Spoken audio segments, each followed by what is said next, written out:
دست خون‌آلود خویش بر خلق پنهان می‌کنند. هیچ حیوانی به حیوانی نمی‌دارد روا، آنچه این نامردمان با جان انسان می‌کنند.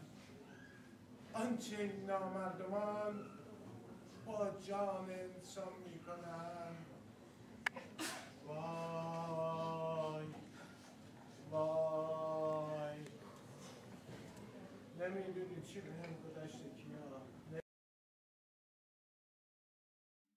هیجان یا خنده هیچ تئاتری که حوصله طرف تماشاگر رو سر ببره نیستم.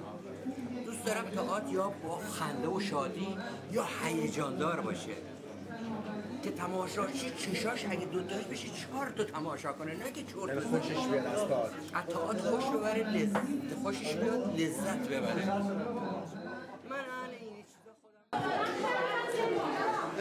حقیقت مطلب خب الان بعد از این خیزش عظیم مردمی که خواسته های بسیار عقب مونده ای رو که طی 30 سال مطرح شده این بار همه دارن مطرح میکنن، برنامه‌های خیلی زیادی گذاشته شده، برنامه خیلی متفاوتی برگزار شده، از راهپیمایی تا شبای شعر تا شبای هنر، موسیقی، همه چی. امشب هم به هر حال کانون دانشجویان ایرانی در هلند برنامه گذاشته بودند در رابطه با همبستگی با جنبش مردم ایران و همچنین تئاتر اجرا شد.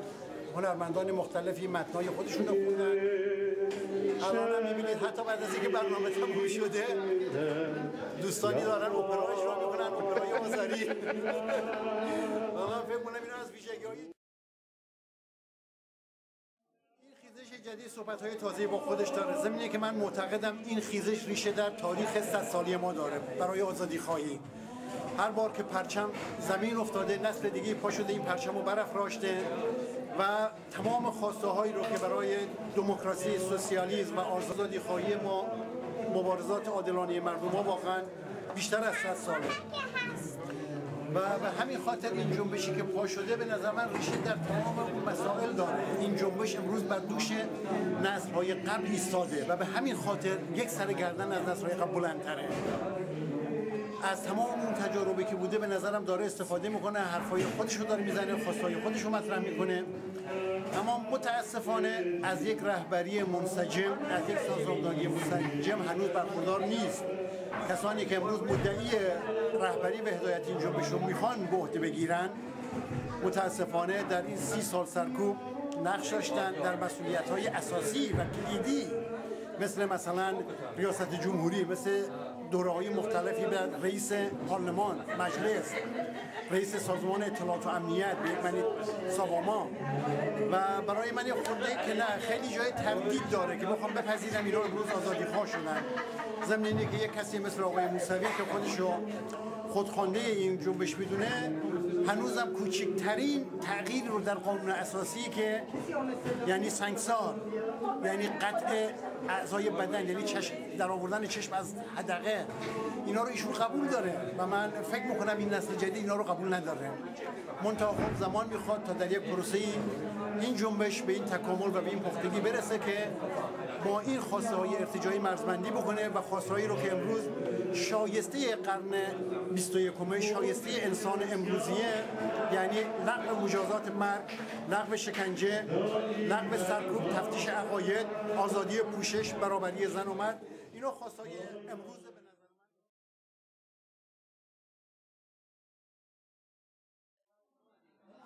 بازتعریف دوباره باید ازش بشه، چون درست این جنبش حالا از اون انتخابات و از موسوی اینا شروع شد، ولی جنبش مردمی، جنبشی که حالا من اعتقادم اینه که این جنبش حتی سر نداره، تک تک سلولاش متفکرن، تک تک سلولاش دارن تصمیم گیری میکنن، تک تک سلولاش دارن اون شبکه خودشون ایجاد میدن، شبکه‌های کوچیکی هستش که به هم وصل شده، شعارهایی که ازش در میاد شعارهای جدیده، حرفای جدیده، پله پله رفته میخواد قشنگ داره یه رشد فکری با هم میکنن میان جلو، یه رشد عمومی دارن میکنن میان جلو.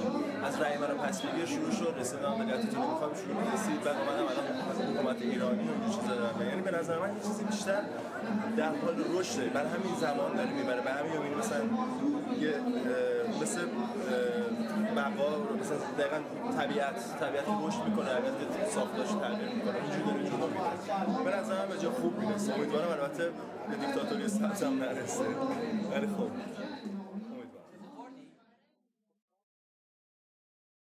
مطمئناً جنبش رو مترقی می‌بینم، جنبشی که به دفاع از حقوق مدنی خودش بلند شده، طبیعتاً مترقی هستش.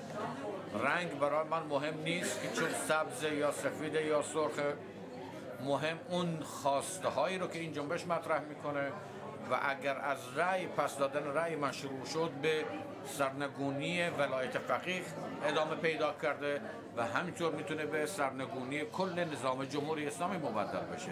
طبیعتا سبز داره گرایش‌های گوناگونی هستش، بعضن یا بخشن اصلاح طلبها معروف هستن به اصلاح طلبها، اما هر چی که باشه در مجموع این سبز چون خواست حقوق و یا نیاز خواستای مدنی داره، خواستای دموکراتیک داره و من خواهان دموکراسی هستم، بنابراین از این جنبش دفاع میکنم، چون به دست آوردن هر حقوق دموکراتیکی به نفع کل بشریت هستش.